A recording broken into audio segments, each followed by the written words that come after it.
ओम नमो भगवते वासुदेवाय। अष्टमोऽध्याय।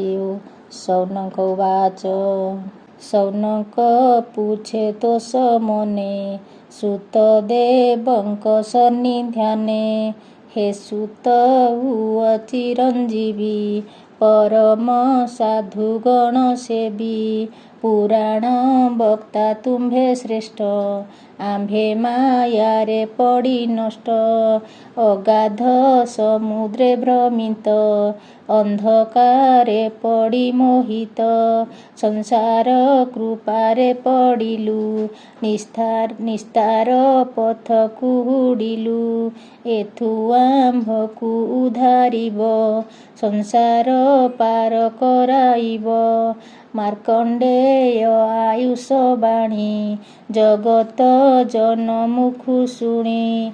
कल्पन्ते प्रलयर जले केमन्ते रक्षा से पाइले।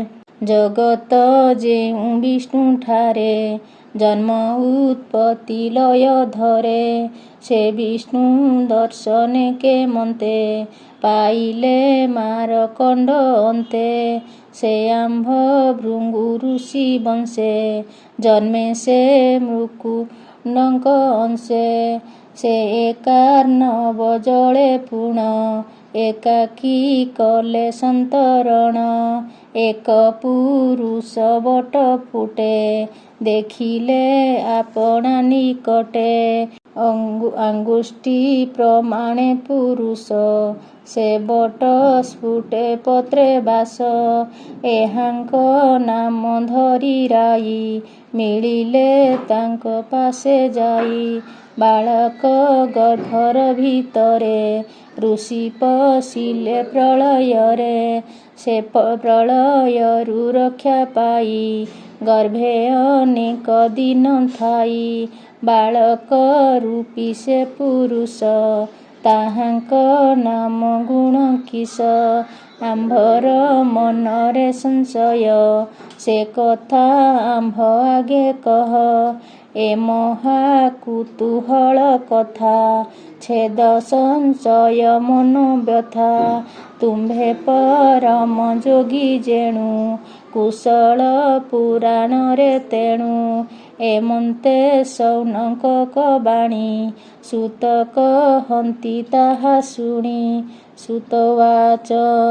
हे महाऋषि तुम्भे शुण पुछिल जे बण प्रसन्न। प्राणीଙ୍କୁ सुधा जेउ बाणी श्रम दूर करिछि पुणी। नारायणर କଥା मान जहिरे होइछि व्याख्यान। कଳି जुगरे मोह नाशे ताहा कहिबा शुण तोषे। ब्रह्माଙ୍କ पुत्र भृगु मुनि धाता विधाता सुत बेनी। विधाता सुत जे मुकुंड एहांक सुत मारकंड। जन्म लभिले संसारे आयुष देव बरसरे। ब्राह्मण कर्मरे संस्कार कले ता पिता तपीवर। वेद मानंकु पढ़ाइले ब्रह्मचर्ये पितृ सेविले। पितृ सेवा सकाशु पूर्ण आयु सप्त कल्प वर्धन। ब्रह्मचर्य व्रत से कले शांति रूपे हरि भजिले। जटा धरी बल्कल पिंधि कमंडलु हस्ते त्रिदंड। जगपवित कंधे सोहे कुसुमे खला कटी रहे। स्कंधे कृष्णाजिन उतरी रुद्राक्ष कंठे हस्ते धरी। हस्तरे कुश जे पवित्र एमन्ते ब्रह्मचर्य व्रत। अग्नि सूर्य गुरु ब्राह्मण गुरु विष्णु पादे से बीण। दुई संध्यारे सेवा करे सायं प्रात दुई संध्यारे। भिक्षा अन्न गुरुଙ୍କ पासे आଣି से दियंती संतोषे। से अन्न गुरु आज्ञा पाई भोजन करे तोष होई। ए रूपे वेद से अभ्यासी ए रूपे वेद जे अभ्यासी।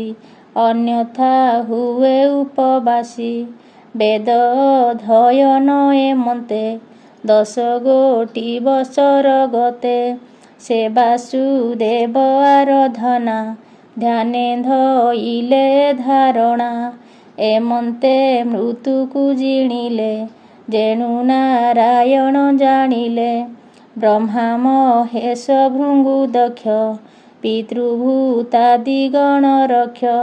ବ୍ରହ୍ମପୁତ୍ର ଦେବ ମନୁଷ୍ୟ ଯେତପି ବ୍ରହ୍ମଚାରୀ ଅଂଶ। ଦେଖିଣ ବିସ୍ମୟ ହୋଇଲେ ମନରେ ଭୟ ଜାତ କଲେ। ବ୍ରହ୍ମଚର୍ଯ୍ୟ ବ୍ରତ ଧରିଣ ତପସ୍ୟା ବେଦ ଅଧ୍ୟୟନ। ମନ ପବନ ଯୋଗ ବଳେ ରହିଲେ ଆସନେ ନିଶ୍ଚଳେ। ସଂଯମେ ରହି ବିଷ୍ଣୁ ପାଦେ ଯୋଗାଭ୍ୟାସୀରେ ଧ୍ୟାନ ପଦେ। ଅନ୍ତରାତ୍ମାରେ ଧ୍ୟାନ କଲେ ସକଳ କ୍ଲେଶ ପାସୋରିଲେ। ଏବଂ ଭୂତ ପ୍ରକାରେ ପୁଣ ବାସୁଦେବଙ୍କୁ କଲେ ଧ୍ୟାନ। ଏମନ୍ତେ ଷଟ ମନ୍ୱନ୍ତରେ ବୈବସ୍ୱତ ମନୁ ସପ୍ତରେ। ତାଙ୍କ ସମୟେ ପୁରନ୍ଦର ନାମ ଯେ ଅଟଇ ଇନ୍ଦ୍ରର। ମାରକଣ୍ଡେୟ ତପ ଦେଖି ଶଙ୍କା ମନରେ ହୋଇ ଦୁଃଖୀ। ଏ ବିଚାରିଲେ ପୁରନ୍ଦର ରାଇ ଗନ୍ଧର୍ବ ପଞ୍ଚଶର। ଅପ୍ସରା ଗଣକୁ ଡକାଇ କହେ ଗନ୍ଧର୍ବ ମୁଖ ଚାହିଁ। ବସନ୍ତ ମଳୟ ପବନ ଷଡ଼ ଋତୁଙ୍କ ସಮೇତେଣ। ଲୋଭ ମୋହ ମଦ ମତ୍ସର ସଙ୍ଗେ ଘେନି ଚଳ ସତ୍ୱର। ତପ ଭଗ୍ନ କର ତାଙ୍କର ଆଜ୍ଞା ପ୍ରମାଣେ ଚଳେ ମୋର। ମାର୍କଣ୍ଡ ଆଶ୍ରମେ ପ୍ରବେଶ ହିମବନ୍ତ ଉତ୍ତର ପାର୍ଶ୍ୱ। ପୁଷ୍ପଭଦ୍ରା ନଦୀର ନାମ ଚିତ୍ରକଳା ନାମେ ଯେ ସ୍ଥାନ। ମାର୍କଣ୍ଡେୟ ଆଶ୍ରମ ତହିଁ ସେ ସ୍ଥାନେ କିଛି ଭୟ ନାହିଁ। ସେ ଋଷି ଆଶ୍ରମ ମହିମା ଅଶେଷ ସୁଖାଳୟ ସୀମା। ପୂର୍ଣ୍ଣ ସେ ବୃକ୍ଷଲତାଦିରେ ବେଷ୍ଟିତ ସୁଗନ୍ଧ ପୁଷ୍ପରେ। ପବିତ୍ର ପକ୍ଷୀଗଣ ଧ୍ୱନି ନିର୍ମଳ ଜଳ ପୁଷ୍କରିଣୀ। ମତ ଭ୍ରମରେ ପୁଷ୍ପ ବାସେ ମକରନ୍ଦ ପାନେ ହରଷେ। ମତ କୋକିଳ କରେ ଧ୍ୱନି ମତ ମୟୂର ନୃତ୍ୟ ଭ୍ରମୀ। ଉନ୍ନତେ ନାନା ପକ୍ଷୀ ଗଣେ ସର୍ବେ ଆନନ୍ଦ ସେହି ବନେ। ଏମନ୍ତେ ଇନ୍ଦ୍ରଦୂତ ମାନେ ମିଳିଲେ ଋଷି ତପସ୍ଥାନେ। ପବନ ମନ୍ଦ ଗନ୍ଧ ଘେନି ଶୀତଳ ହିମ କଣା ପାଣି। ପୁଷ୍ପ ବାସରେ ଯୁକ୍ତ ହୋଇ ବହେ ମଳୟର ପୁରାଇ। କାମ ଉଦିତେ ନାନା ମତେ ଆଚ୍ଛନ୍ନ କରେ ଇନ୍ଦ୍ରଦୂତେ। ପୂର୍ଣ୍ଣ ଚନ୍ଦ୍ରମା ଭବେ ହୋଇ ନବ ପଲ୍ଲବେ ଶୋଭା ପାଇ। ବସନ୍ତ ଆଦି ଷଡ଼ ଋତୁ ଏ ସର୍ବ ତପ ଭଗ୍ନ ହେତୁ। ଗନ୍ଧର୍ବ ଅପସରା ଆଦି କନ୍ଦର୍ପ ପୁଷ୍ପ ବାଣ ସନ୍ଧି। ଲୋଭ ମୋହ ଅଙ୍ଗେ ଭେଦିଲା ରତି ସଂକେତ ଦେଖାଇଲା। ମାରକଣ୍ଡେୟ ସନ୍ଧ୍ୟା ସାରି ଅଗ୍ନିହୋମରେ ସେବା କରି। ଯୋଗ ଧ୍ୟାନରେ ବସିଛନ୍ତି ଏମନ୍ତେ କନ୍ଦର୍ପେ ଭେଦନ୍ତି। ସେ ମାରକଣ୍ଡ ଯୋଗ ଧ୍ୟାନେ ଚିନ୍ତେ ବାସୁଦେବ ଚରଣେ। ଉତ୍ତମ ଯେ କାଜଲ୍ୟମାନ ଅଗ୍ନିମୂର୍ତ୍ତିରେ ଶୋଭାବନ। ସେ ଋଷି ଆଗେ ଇନ୍ଦ୍ରଦୂତେ ଆଚ୍ଛନ୍ନ କଲେ ଯେଝା ମତେ। ଅପ୍ସରା ଗଣେ କଲେ ନୃତ୍ୟ ମୃଦଙ୍ଗ ବୀଣା ନାନା ଯନ୍ତ୍ର। ପୁଷ୍ପଧନୁରେ ପଞ୍ଚଶର କାମ ଭେଦେ ଋଷି ହୃଦର। ମଧୁମାଧବାଦି ଯେତେକ ତପଭଗ୍ନେ ଇନ୍ଦ୍ର ସେବକ। ପୁଷ୍ପକ ସ୍ଥଳୀ ଅପସରା ସାରଣୀ ଘେନି ଖେଳୁଥିଲା। କବରୀ ଫିଟିଗଲା ତାର ସାରଣୀ ଖସିଗଲା ଦୂର। ବାମଣ୍ଡା ହାଣେ ଚକ୍ଷୁ ଢାଳି, କବରୀ ବାନ୍ଧେ ଭୁଜ ତୋଳି। ପଡ଼ିଲା ବସ୍ତ୍ର ଖସି ତଳେ, ପବନ ଉଡ଼ାଇ ତାହା ନେଲେ। ଏମନ୍ତ ସମୟେ ମଦନ, ପୁଷ୍ପ ସରୋମାରେ ବେଗେଣ। ଏ ସର୍ବ ବିୟର୍ଥ ହୋଇଲେ, ଋଷି ଅଙ୍ଗରେ ନ ଭେଦିଲେ। ଯେଣୁ ସେ ବିଷ୍ଣୁ ପାଦ ଧ୍ୟାଇ, ଏକାଗ୍ର ଚିତ୍ତେ ଲୟେ ରହି। ଋଷିଙ୍କ ଅପକାର ଭାବେ, ଦହ୍ୟ ସେ ହୁଅନ୍ତି ସ୍ୱଭାବେ।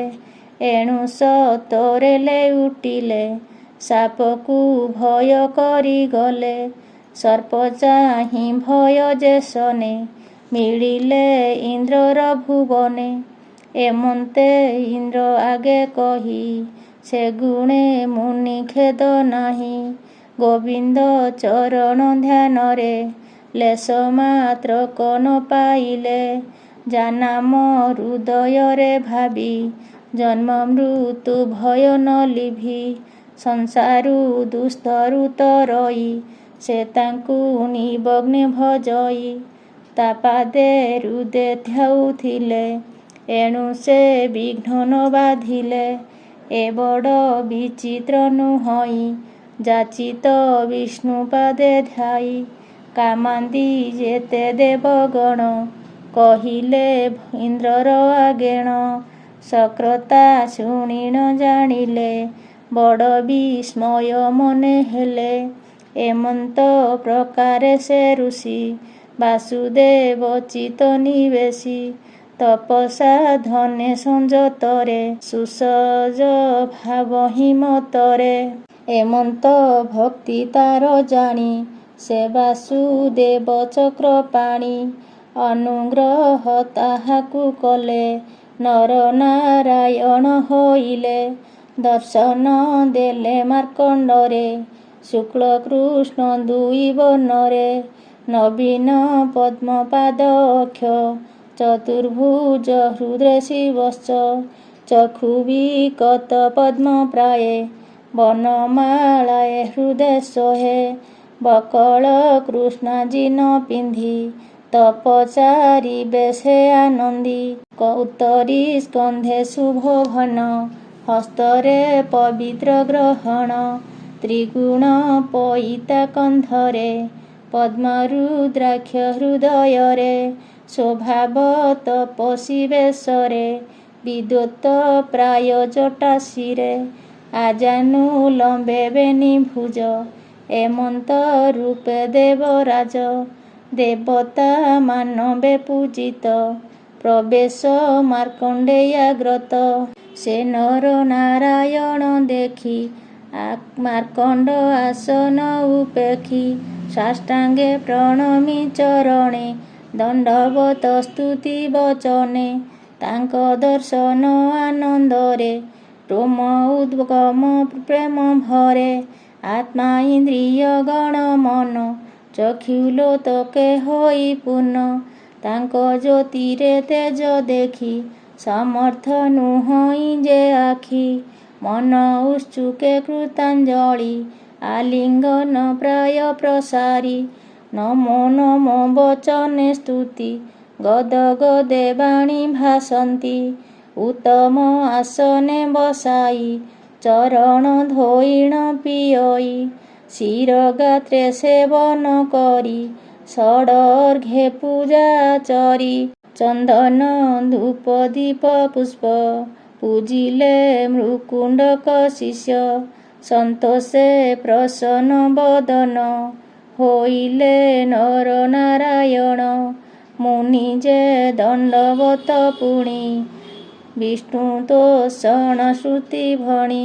ହେ ପ୍ରଭୁ ତୁମ୍ଭର ମହିମା, ମୁଁ କିସ ବନିମି ସେ ସୀମା।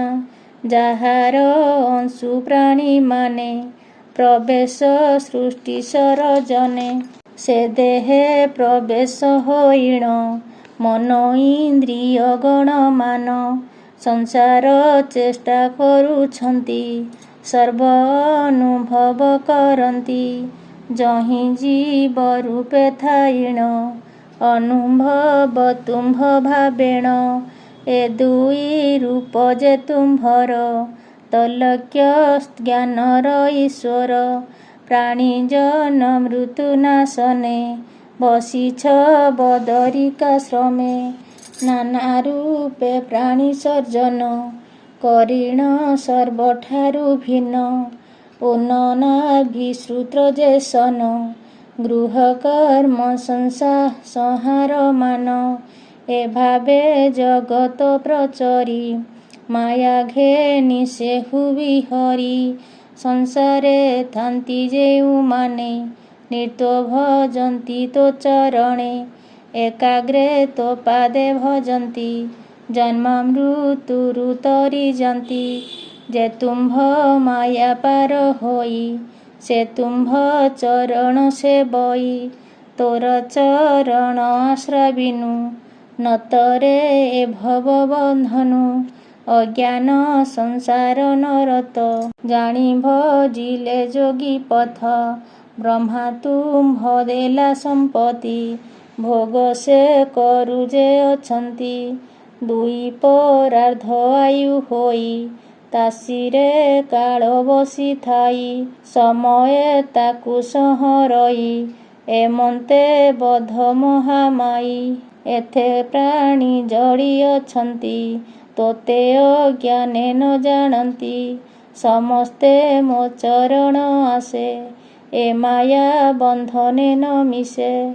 ଏବଂ ଭୂତ ଚରଣ ମୁହିଁ, ନିରତେ ଭଜନ କରଇ। ତୋ ମାୟା ମୋର ମନେ ଥାଇ, ଦେହାଦି ଅଭିମାନ ବହି। ଶ୍ରୀପାଦ ପଦ୍ମରେ ଲଗାଅ, ତୁମ୍ଭ ମାୟାରୁ ଫେଡ଼ି ଦିଅ। ସତ୍ୱର ଯତମ ତ୍ରିଗୁଣେ, ବ୍ରହ୍ମା ବିଷ୍ଣୁ ମହେଶ ଜନ୍ମେ। ସେ ରୂପ ବହିଣ ସଂସାର, ଉତ୍ପତ୍ତି ସ୍ଥିତି ଲୟ କର। ଏ ମାୟା ଲୀଳାରେ ବିହାର, କେବଳ ତୋର ଖେଳ ଘର। ତୁମ୍ଭେ ଯେ କରୁଣା ସାଗର, ତେଣୁ ତୁ ଶରଣ ଅଟ ମୋର। ତୁମ୍ଭେ ଯେ ଶୁଦ୍ଧ ଶୁକ୍ଳ ବର୍ଣ୍ଣ, ନିର୍ଗୁଣ ରୂପୀ ନରୋତ୍ତମ। ଯେ ପ୍ରାଣୀ ତୁମ୍ଭକୁ ଭଜନ୍ତି, ତ୍ରିଗୁଣ ବନ୍ଧନୁ ତରନ୍ତି। ମୁକ୍ତ ହୋଇ ଚରଣେ ଜ୍ଞାନ, ସୁଖେ ଲଭେ ବୈକୁଣ୍ଠ ସ୍ଥାନ। ବ୍ରହ୍ମା ସମ୍ପଦେ ଲୋଭ ନାହିଁ, ତୋର ଚରଣ ରସ ପାଇ। ଭକତ ପୁରୁଷ ଉତ୍ତମ, ପରମ ଗୁରୁ ବିଶ୍ୱଧାମ। ପରମ ଦେବତା ବିଶେଷ, ଚକ୍ଷୁ ହଂସ ପରମହଂସ। ନାରାୟଣ ଯେ ନରୋତ୍ତମ, ନିଗମେଶ୍ୱର ନିରୁପମ। ତୁମ୍ଭକୁ ମୋର ନମସ୍କାର, ହେ ପ୍ରଭୁ ଯୋଗାରୂଢ଼ ପର। ଉପନିଷେଦ ବ୍ରହ୍ମ ଭାଗ, ବେଦ ବଚନେ ହବିର୍ଭାଗ।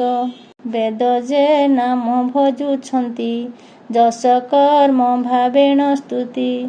ସାକ୍ଷାତେ ଗୁରୁ ଜଗତର, ଯେ ନାରାୟଣ ଅବତାର। ତୋହର ଦରଶନ ଭାବେ, ଦେବେ ତତ୍ତ୍ୱ ଭାବରେ ସେବେ। ଦେଖିବା ଅର୍ଥେ ମୋହି ହେଲେ, ଅର୍ଥ ଭାବେ ସୂକ୍ଷ୍ମେ ବିଭୋଳ। କବିମାନେ ପାଦେ ନିମଜି, ଆଗମେ ଆତ୍ମପତି ଭଜି।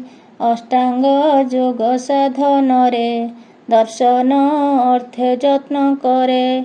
ମୋହିତ ହୁଅନ୍ତି ମନରେ, ଦର୍ଶନ ନ ପାନ୍ତି ସୂକ୍ଷ୍ମରେ। ସକଳ ବେଦ ବାକ୍ୟ ସାର, ତୁମ୍ଭେ ଯେ ନିର୍ଗୁଣ ଶରୀର। ହେ ମହାପରମ ପୁରୁଷ, ସର୍ବ ଆତ୍ମା ରୂପେ ପ୍ରକାଶ। ଦର୍ଶନ ଦେଇଛ ସାକ୍ଷାତେ, ନମସ୍କାର ତୋ ପାଦଗତେ। ଅନେକ ସ୍ତୁତି ବାକ୍ୟ ଭଣି, ସେ ମାର କଣ୍ଡ ମହାମୁନି। ନମଇ ବିପ୍ର ମହାମୁନି, ଉଦ୍ଧର ଶଙ୍ଖ ଚକ୍ର ହସ୍ତ। ତୁମ୍ଭର ଚରଣ କମଳେ, ମୋ ମନ ରହୁ ସୁନିଶ୍ଚଳେ। इति श्रीमद्भागवते महापुराणे परमहंस्यासंहितायां वैयासिक्यां द्वादशस्कन्धे सूतशौनकसंवादे श्रीनरनारायणमार्कण्डेयस्तुतिपर्वणे नाम अष्टमोऽध्यायो। ॐ नमो भगवते वासुदेवाय।